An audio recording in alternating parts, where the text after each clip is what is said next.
What would you do if you were blessed with unimaginable strength, yet haunted by your own weaknesses? This is the story of Samson, a man destined to deliver his people, a hero feared by his enemies but betrayed by his desires. Born under a vow and chosen by God, Samson's life was a series of epic victories and devastating downfalls. His strength could conquer armies, yet his heart was his undoing. Stay with us as we unravel the journey of a flawed hero who, despite his failings, left a legacy that shook the foundations of his world. Our story begins during one of Israel's darkest times. For 40 long years, the Israelites have lived under the oppressive hand of the Philistines. These powerful warriors controlled the land, enslaving God's people and mocking their faith. Yet, in the midst of this darkness, a glimmer of hope was about to be born, a child destined to shake the very foundations of Philistine power. But God had not forgotten Israel or the prayers of Manoah and his wife. One day, an angel appeared to Manoah's wife, bringing a message that would change their lives forever. The angel's message was clear. Their son would be special. He was to be a Nazirite, bound by a sacred vow. He would not touch wine, his hair would never be cut, and he must avoid anything unclean. This child would be the beginning of Israel's deliverance from the Philistines. Though Manoah was overjoyed, he sought further guidance. In faith, he prayed, asking God to send the messenger again, that they might know how to raise their son according to his will. Manoah and his wife watched in awe as the angel departed, realizing the immense weight of their task. This child was destined to be Israel's hope, a warrior for God, one who would rise against the Philistines. From this day forward, they would live with unwavering faith, readying themselves and their home for the miracle to come. In time, the promised child was born, and they named him Samson, meaning sunlight or little sun, a beacon of hope for a people shrouded in darkness. As he grew, his parents could sense God's presence upon him, and they kept his vow faithfully, knowing that one day Samson would be called upon to fulfill his destiny. Thus began the life of Samson, a child born under a sacred vow, destined to challenge the might of the Philistines. But as his story unfolds, we will see that his greatest battles would not be against his enemies alone, but against the very desires and flaws within his own heart. From the day he was born, Samson's life was different. His parents faithfully observed the vow given by the angel, raising him as a Nazirite, a life set apart for God's service. The Nazirite vow was no small commitment.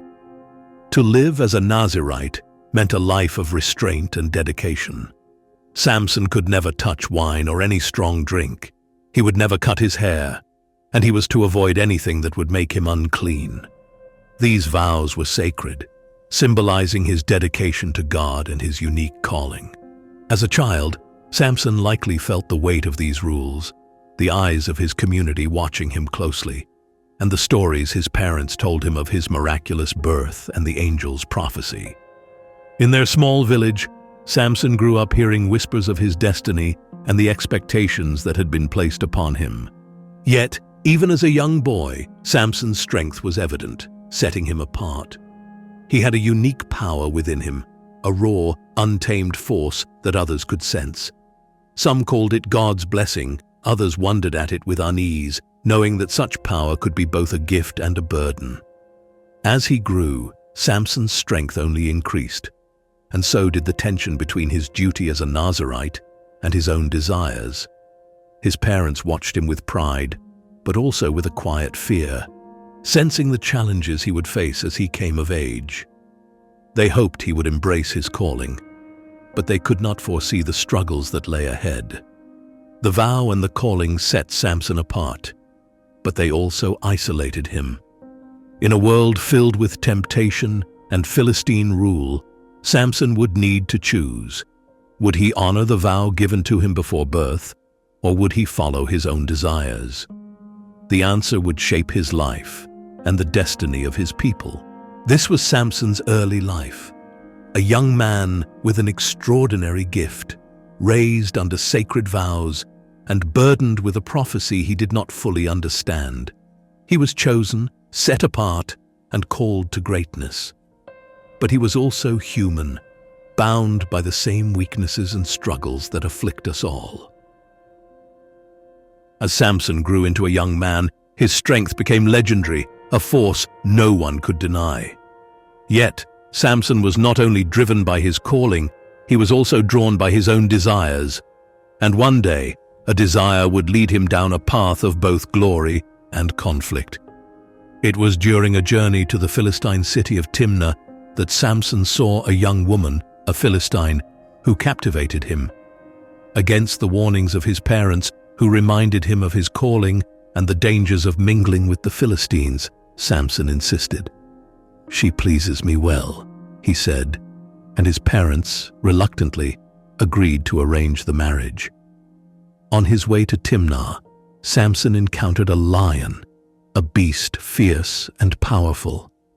But in that moment, Samson felt an overwhelming surge of strength, a strength that was not his own, but came upon him through the Spirit of God. With his bare hands, he tore the lion apart, an incredible feat that stunned even him. Samson told no one of this encounter, but the memory stayed with him. Days later, as he passed by the carcass of the lion, he noticed something unusual. A swarm of bees had made a hive in the lion's body, filling it with honey. He reached down, took some honey, and ate.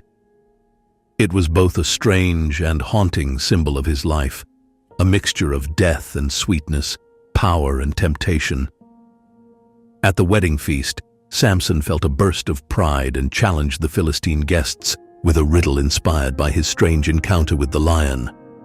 "Out of the eater came something to eat, and out of the strong came something sweet," he proclaimed, wagering 30 garments if they could solve it within 7 days. The Philistines tried and failed to solve the riddle. Frustrated, they turned to Samson's new wife, pressuring her to reveal the answer. "If you do not tell us," they warned, "we will burn you and your father's house with fire."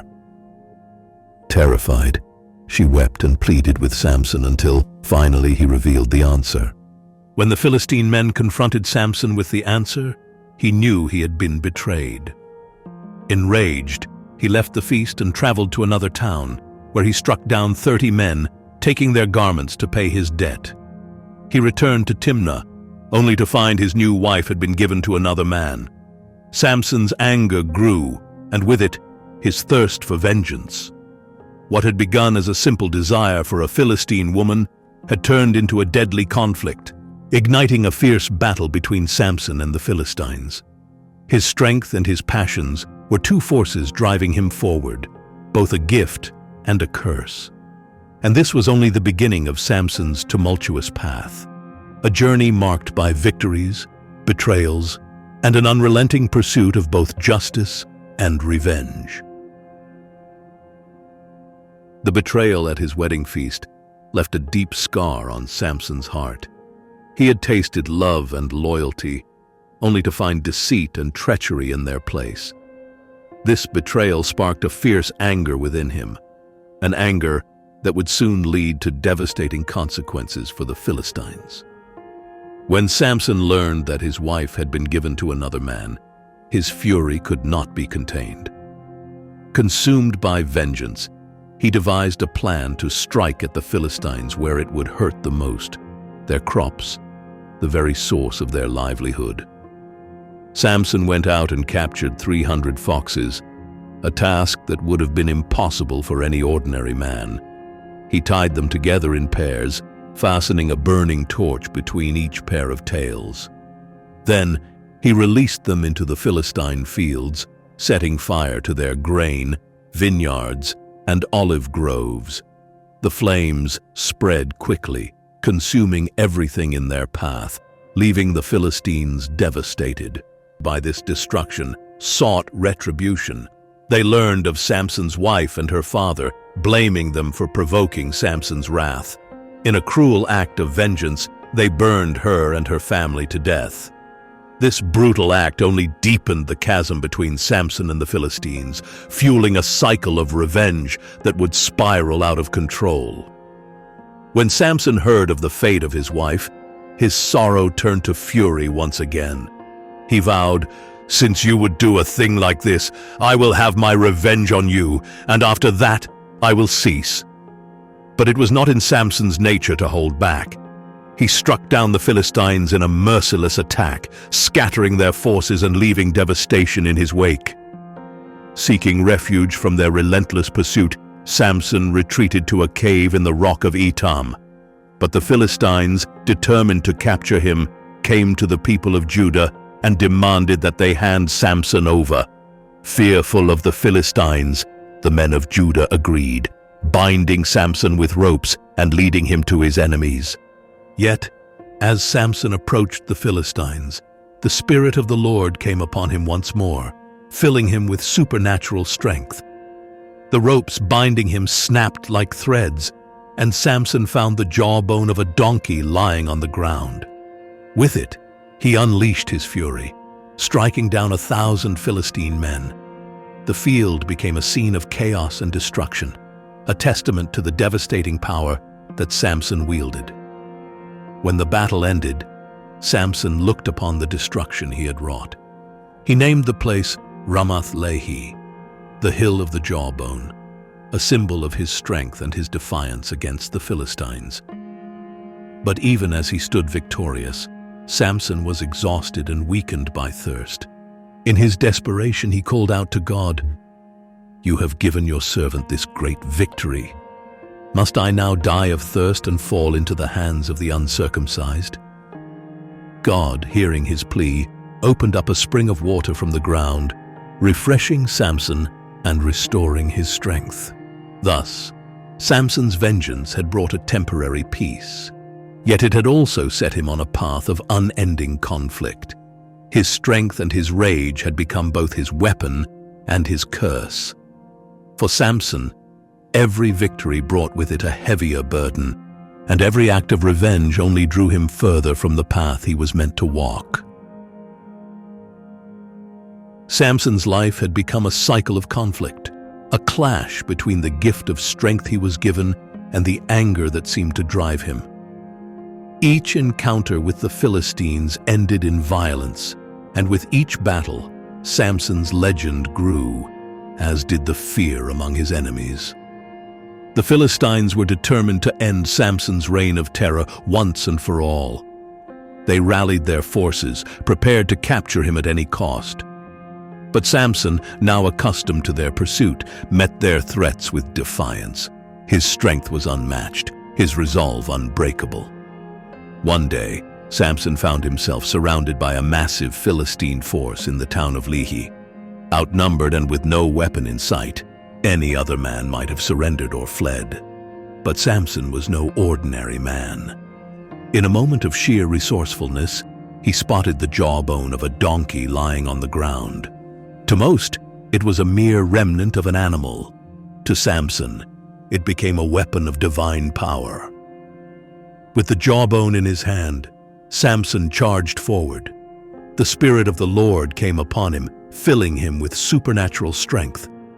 He swung the jawbone with incredible force, striking down Philistine after Philistine. The sound of battle filled the air as Samson moved through their ranks like a whirlwind, unstoppable and unrelenting. By the end of the fight, 1,000 Philistine warriors lay defeated. The field was littered with the fallen, and Samson stood alone, victorious. In the heat of his triumph, he looked at the jawbone in his hand and declared, "With a donkey's jawbone, I have made donkeys of them.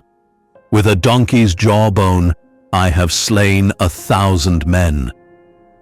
The place was named Ramath-Lehi, meaning the hill of the jawbone, a testament to this extraordinary victory. Samson had once again shown the Philistines the might of a man anointed by God, and the people of Israel were reminded of the power that resided within their champion. Yet, with victory came exhaustion.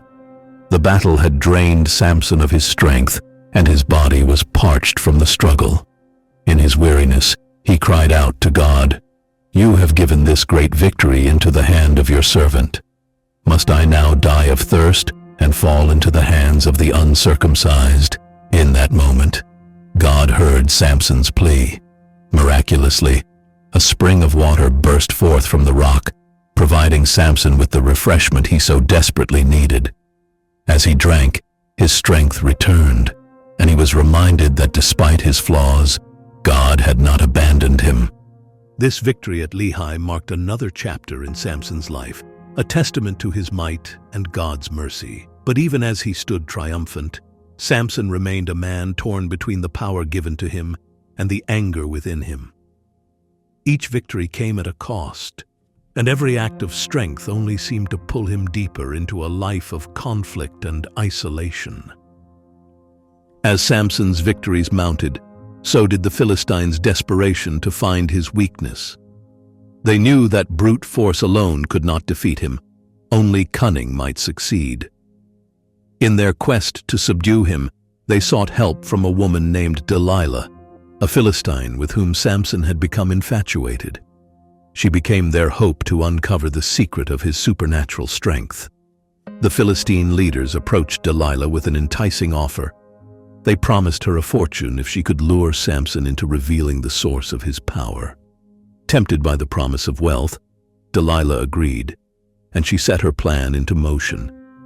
Each time she was with Samson, she coaxed and questioned him, pleading to know his secret. At first, Samson resisted, playfully misleading her.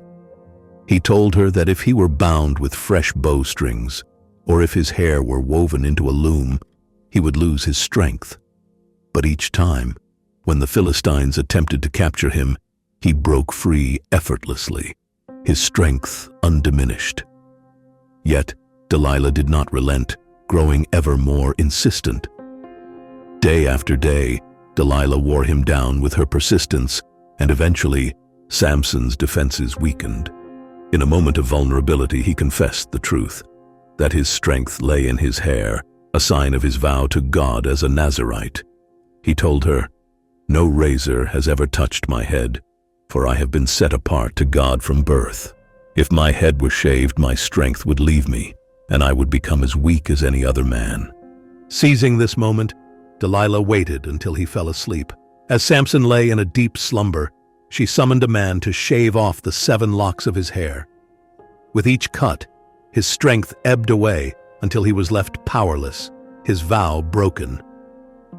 When the Philistines returned, Delilah called out, "Samson, the Philistines are upon you." Samson awoke, expecting his usual surge of strength, but this time he felt only weakness. The Spirit of the Lord had departed from him, and he was easily overpowered by his enemies. The Philistines seized him, gouged out his eyes, and led him to Gaza in chains, a broken man who had lost his power and his freedom. Now a captive, Samson was forced to grind grain in a Philistine prison, a bitter humiliation for Israel's once great champion. Samson's once mighty figure was now a shadow of its former self. Shackled and broken, he spent his days in darkness, grinding grain in a Philistine prison. He was no longer the feared warrior of Israel, but a blinded man, humbled and humiliated, his strength and freedom taken by those he had once terrified. In the silence of his captivity, Samson had time to reflect. For the first time in his life, he was forced to confront the consequences of his choices, the pride and anger that had led him here. Cut off from the life he had known, he faced his inner struggles without the shield of his strength to protect him. But as the days passed, something remarkable began to happen. Unseen by his captors, Samson's hair started to grow back. It was a small, silent sign, a reminder of the covenant that once connected him to his God. With each strand, perhaps a spark of hope rekindled within him. He had lost his sight and his strength, but perhaps not his purpose. The Philistines, however, saw only a defeated man. They believed their enemy was conquered, his power gone forever. And in their arrogance, they planned a great feast to celebrate their victory, a feast to honor Dagon, their god, whom they believed had delivered Samson into their hands. On the day of the feast, Samson was brought out from his cell, led by the hand like a child, and placed in the center of the temple. The Philistine lords and leaders gathered around, mocking and jeering at the once feared hero of Israel, rejoicing in his humiliation. They saw only his weakness, unaware of the quiet strength beginning to stir within him. In that moment, Samson lifted his face to heaven, though he could no longer see. His heart was heavy, but his spirit was finally humbled. He prayed to God, not as the proud warrior he once was, but as a man broken and repentant. "Sovereign Lord," he whispered, "remember me. Please, God, strengthen me just once more, so that I may avenge myself on the Philistines for my 2 eyes." With his hands on the temple pillars, Samson felt his strength return, a final gift from God. This was not a victory born out of pride or anger, but a sacrifice. Samson knew that this would be his last act, an offering of his life to fulfill the purpose he had been born for. With all his might, he pushed against the pillars, calling out one last time, "Let me die with the Philistines." And with that, the temple began to shake, the great stone pillars cracking and crumbling. The roof collapsed, crushing the Philistine leaders and all who had come to witness his fall. In his death, Samson achieved the victory he had spent his life pursuing. Though flawed and broken, his final act delivered a decisive blow to Israel's enemies, fulfilling the purpose he had been given from birth. Samson's life ended in sacrifice, but his story stands as a testament to the power of repentance and redemption, even for a man whose strength was matched only by his weaknesses. Thus, the story of Samson, a man chosen, flawed, and redeemed, came to its end. And though his life was marked by struggle and tragedy, his legacy lived on as a reminder of God's mercy and the strength that can arise from a humbled heart. Samson's life was a paradox, a man of extraordinary strength, yet bound by weaknesses that led him down paths of both glory and ruin. He was chosen by God to deliver his people, yet his life was marked by struggle and contradiction. In the end, Samson's story became more than that of a warrior. It became a tale of human frailty, of redemption, and of purpose fulfilled. From the moment of his birth, Samson was set apart, bound by a sacred vow to be a Nazirite, a life dedicated to God. His strength was unmatched, a gift that made him Israel's champion, yet his heart was restless, drawn to desires that would ultimately lead to his fall. Each victory he achieved was followed by a reminder of his own humanity, moments of triumph shadowed by acts of vengeance, pride, and recklessness. Yet, even in his failings, God did not abandon Samson. When he was broken and blinded, left with nothing, Samson found a path to redemption. In his final act, he offered up his life, fulfilling the purpose he had been given from the beginning, to strike down Israel's enemies and deliver his people from the oppression of the Philistines. Through his death, Samson achieved what he could not in his life, a sacrifice that turned his story from one of personal ambition to one of ultimate surrender. Samson's legacy endures not as a tale of perfection, but as a powerful reminder that strength without humility can lead to downfall. He was a man who struggled with his own nature, whose victories were often overshadowed by his weaknesses. But his story teaches us that even the flawed and the broken can find purpose in God's plan, and that redemption is always within reach, even at the end of life's journey.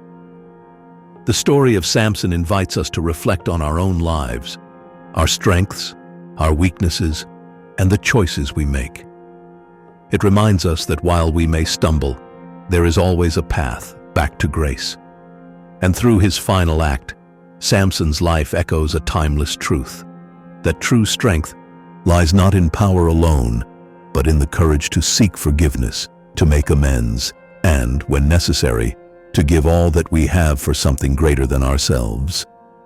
Thus ends the story of Samson, Israel's judge, a man chosen, a man flawed, and a man redeemed.